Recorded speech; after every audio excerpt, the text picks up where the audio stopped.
The terms Old Lights and New Lights are used in Christian circles to distinguish between two groups who were initially the same, but have come to a disagreement.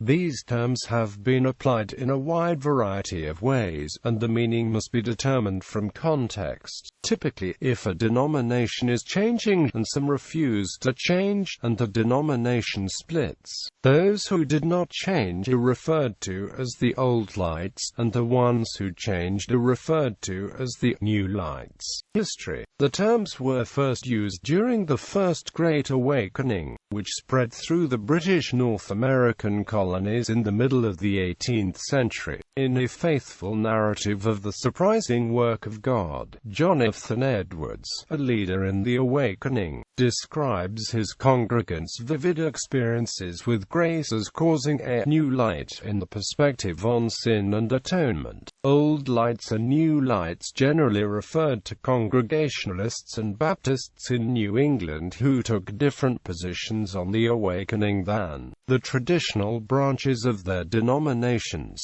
New Lights embraced the revivals that spread through the colonies, while Old Lights were suspicious of the revivals. Historian Richard Bushman credits the division between Old Lights and New Lights for the creation of political factionalism in Connecticut in the mid-18th century. Often many New Light Congregationalists who had been converted under the preaching of George Whitefield left that connection to become New Light Baptists when they found no evidence of infant baptism in the Apostolic Church. When told of this development, Whitefield famously quipped that he was glad to hear about the fervent faith of his followers but regretted that so many of his chickens had become ducks. The Presbyterian Church in Pennsylvania would experience a division during the Great Awakening, with those elements of the denomination embracing the revivals called New Side, and those opposed to the revivals called Old Side. In the Church of Scotland in the 1790s, the Old Licts followed the principles of the Covenanters,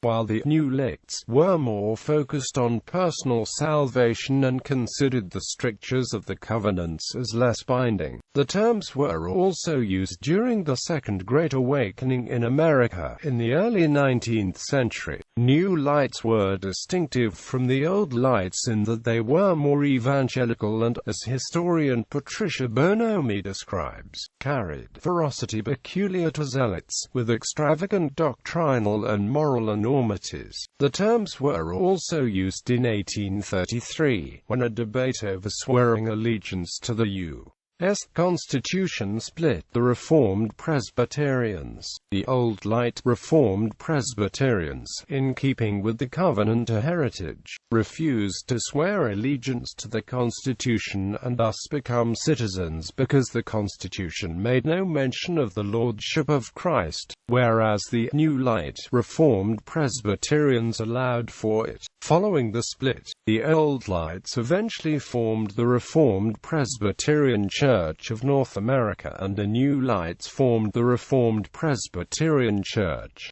General Synod.